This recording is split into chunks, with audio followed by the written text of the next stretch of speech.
ಯುವ ನಿಧಿ ಕಾರ್ಯಕ್ರಮ ಆ ಯುವ ನಿಧಿ ಕಾರ್ಯಕ್ರಮದಲ್ಲಿ ಯಾರ್ಯಾರು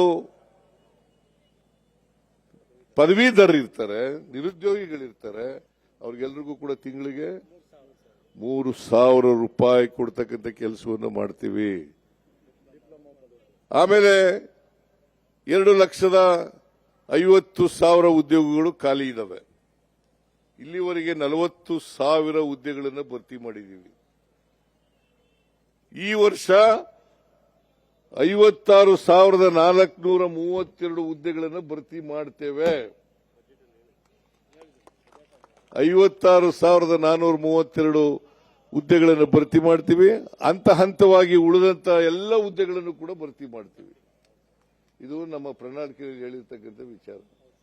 ಆದ್ರಿಂದ ಯಾರು ಕೂಡ ಯುವಕರು ಯುವತಿಯರು ಆತಂಕ ಪಡಬೇಕಾದಂತ ಅಗತ್ಯ ಇಲ್ಲ. ನಾವು ಎಲ್ಲ ಹುದ್ದೆಗಳನ್ನು ಕೂಡ ಭರ್ತಿ ಮಾಡತಕ್ಕಂಥ ಕೆಲಸವನ್ನ ಮಾಡ್ತೇವೆ ಅಂತಕ್ಕಂಥ ಮಾತುಗಳನ್ನ ಈ ಸಂದರ್ಭದಲ್ಲಿ ಹೇಳಲಿಕ್ಕೆ ಬಯಸ್ತಾ ಇದ್ದೇನೆ. ಆದ್ರಿಂದ ನಾವು ಡಿಪ್ಲೊಮಾ ಹೋಲ್ಡರ್ಸ್ಗೆ 1,500 ರೂಪಾಯಿ, ಪದವೀಧರರಿಗೆ 3,000 ರೂಪಾಯಿ ಇದನ್ನ ಕೊಡ್ತಾ ಇದ್ದೀವಿ. ಈ ಸವಲತ್ತನ್ನ ಕೊಡ್ತಾ ಇರ್ತಕ್ಕಂಥದ್ದು ಕಾಂಗ್ರೆಸ್ ಪಕ್ಷ ಅಂತಕ್ಕಂಥ ಮಾತುಗಳನ್ನು ಹೇಳಲಿಕ್ಕೆ ಬಯಸ್ತಾ ಇದ್ದೇನೆ. ಹಣದುಬ್ಬರ ಕರ್ನಾಟಕದಲ್ಲಿ 2-4% ಮಾತ್ರ ಇರ್ತಕ್ಕಂಥದ್ದು.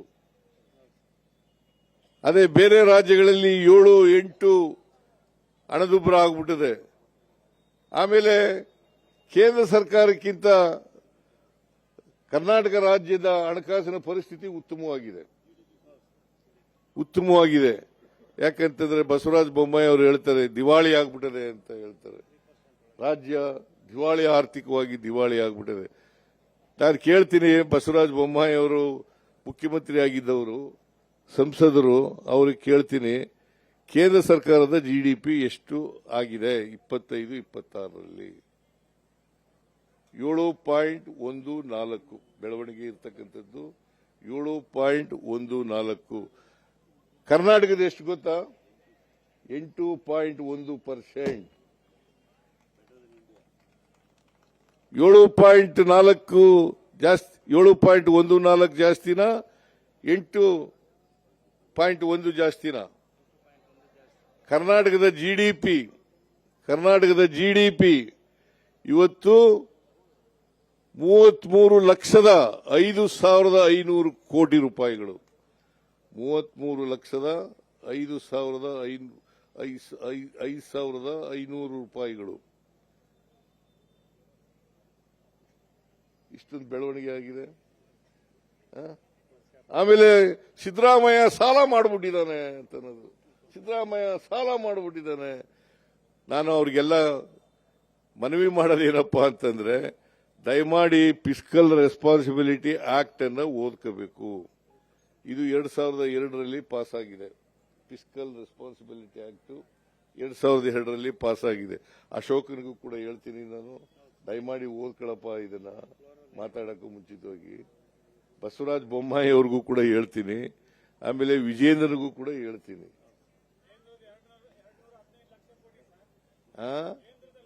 ಕೇಂದ್ರದ ಸಾಲ ನಾವು ಇವರು ನರೇಂದ್ರ ಮೋದಿ ಅವರು ಪ್ರಧಾನಮಂತ್ರಿ ಆದಾಗ ಎಷ್ಟು ಸಾಲ ಇತ್ತು ಗೊತ್ತಾ? ಮನಮೋಹನ್ ಸಿಂಗ್ ರವರು ಬಿಟ್ಟೋದಾಗ 53,11,000 ಕೋಟಿ. 53,11,000 ಕೋಟಿ. ಈಗ ಎಷ್ಟಪ್ಪ ಇದೆ ಅಂತಂದ್ರೆ 218,52,000 ಕೋಟಿ. ಇವರು ನರೇಂದ್ರ ಮೋದಿ ಅವರು ಸಾಲ ಮಾಡಿರ್ತಕ್ಕಂಥದ್ದು ಒಟ್ಟು ಸಾಲ 165 ಲಕ್ಷ ಕೋಟಿಗೂ ಹೆಚ್ಚು. 165 ಲಕ್ಷ ಕೋಟಿಗೂ ಹೆಚ್ಚು. 12 ವರ್ಷದಲ್ಲಿ ಮಾಡಿರ್ತಕ್ಕಂಥದ್ದು. ಸ್ವಾತಂತ್ರ್ಯ ಬಂತವಿಂದ ಆಗಿರ್ತಕ್ಕಂಥದ್ದು 53,11,000 ಕೋಟಿ. ಈಗ ಇವರು ನರೇಂದ್ರ ಮೋದಿ ಅವರು 12 ವರ್ಷದಲ್ಲಿ ಮಾಡಿರ್ತಕ್ಕಂಥದ್ದು 165 ಲಕ್ಷ ಕೋಟಿ. ನಾನು ಸಾಲ ಮಾಡಿದ್ದೀನಿ, ಸಾಲ ಮಾಡಿ ಫಿಸ್ಕಲ್ ರೆಸ್ಪಾನ್ಸಿಬಿಲಿಟಿ ಆಕ್ಟ್ ನಲ್ಲಿ 3 ಪ್ಯಾರಾಮೀಟರ್ಸ್ಗಳನ್ನು ಹೇಳ್ತಾರೆ.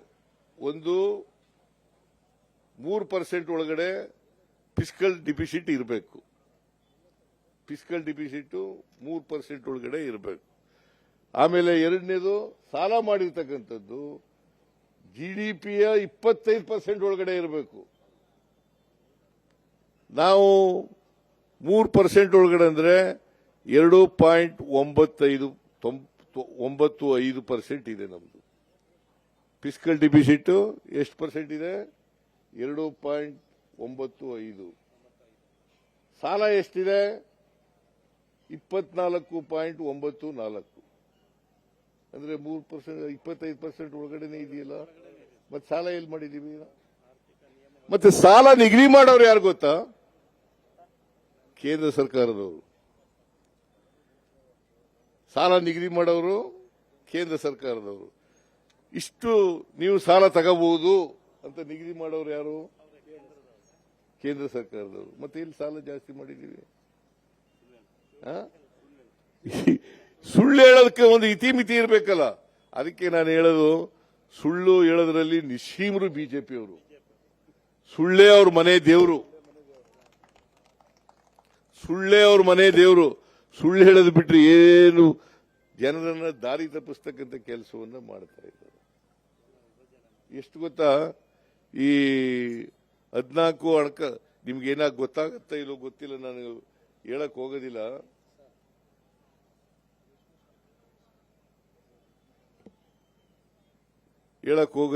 ಯಾಕೆ ಹೇಳಲ್ಲ ಅಂತಂದ್ರೆ ನಿಮ್ಗೆಲ್ಲ ಇವೆಲ್ಲ ಬೇಸರ ಆಗಿ ಹಿಡಿಸಬಹುದು. ಅಂಕಿಅಂಶಗಳೆಲ್ಲ ಹೇಳಿದ್ರೆ ಬೇಸರ ಹಿಡಿಸಬಹುದು. ಆದ್ರಿಂದ ನಾನು ಹೇಳ್ತೇನೆ, ಬಿಜೆಪಿಯವರು ಯಾವಾಗಲೂ ಶ್ರೀಮಂತರ ಪರವಾಗಿ, ಮೇಲ್ವರ್ಗದವ್ರ ಪರವಾಗಿ, ಕಾರ್ಪೊರೇಟ್ ಬಾಡಿಗಳ ಪರವಾಗಿ, ಅವ್ರ ಪರವಾಗಿರ್ತಕ್ಕಂಥ ಪಕ್ಷ. ನಮ್ಮದು ಬಡವರ ಪರವಾಗಿರ್ತಕ್ಕಂಥ ಪಕ್ಷ. ಅದಕ್ಕೋಸ್ಕರ ಶ್ಯಾಮನೂರು ಶಿವಶಂಕರಪ್ಪನವರ ಆತ್ಮಕ್ಕೆ ಶಾಂತಿ ನೆಮ್ಮದಿ ಸಿಗ್ಬೇಕಲ್ಲ, ಅವರ ಆತ್ಮಕ್ಕೆ ಶಾಂತಿ ಸಿಗ್ಬೇಕಲ್ಲ. ಅವ್ರ ಶಾಂತಿ ಸಿಗ್ಬೇಕಾದ್ರೆ ಸಮರ್ಥ ಅವರು ಗೆಲ್ಲೇಬೇಕು.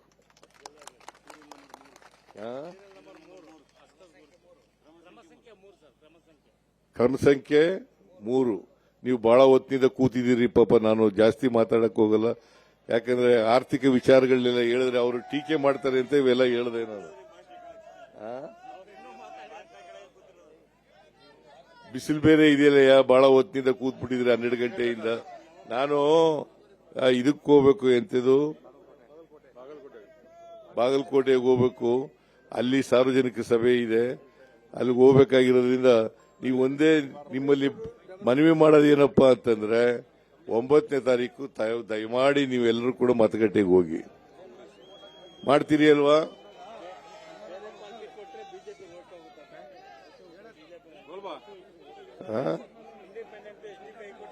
ಆಮೇಲೆ ದಯಮಾಡಿ ಈ SDPI ಅಭ್ಯರ್ಥಿಗೆ ವೋಟ್ ಹಾಕ್ಬೇಡಿ.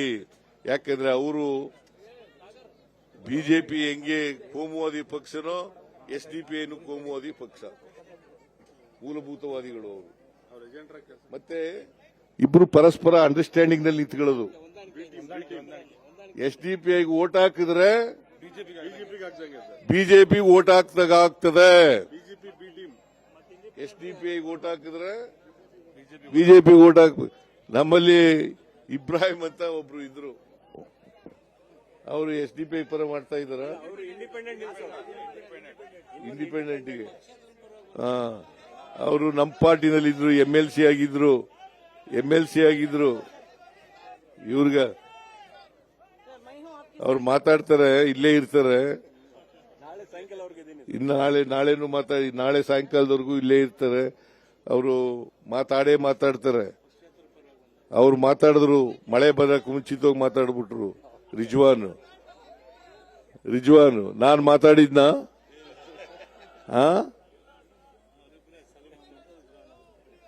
ಸಮರ್ಥನ್ ಗೆಲ್ಲಿಸ್ತೀರಿ ಅಲ್ವಾ?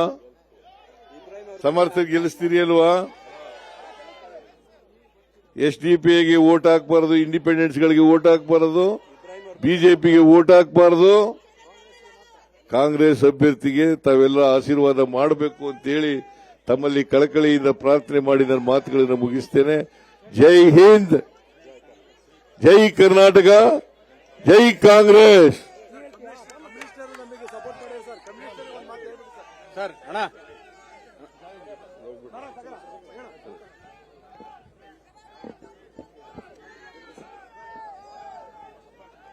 ಹಲೋ, ದಾವಣಗೆರೆ ದಕ್ಷಿಣ ಉಪಚುನಾವಣೆಯ ನಿರ್ಭೀತ, ನಿಷ್ಪಕ್ಷಪಾತ, ವಿಶ್ವಾಸಾರ್ಹ ಸುದ್ದಿಗಳಿಗೆ ಮತ್ತೊಂದು ಹೆಸರಾಗಿರೋ ನ್ಯೂಸ್ 18 ಕನ್ನಡ ಈಗ ಆಪ್ನಲ್ಲೂ ಲಭ್ಯ ಇದೆ. ದಯವಿಟ್ಟು ಇಲ್ಲಿರೋ QR ಕೋಡ್ ಅನ್ನ ಸ್ಕ್ಯಾನ್ ಮಾಡಿಕೊಂಡು ಆಪ್ ಡೌನ್ಲೋಡ್ ಮಾಡೋದಕ್ಕೆ ಮರಿಬೇಡಿ. ನಿಮ್ಮ ಬೆಂಬಲ ಹೀಗೆ ಸದಾ ನಮ್ಮೊಂದಿಗಿರಲಿ. ಧನ್ಯವಾದ.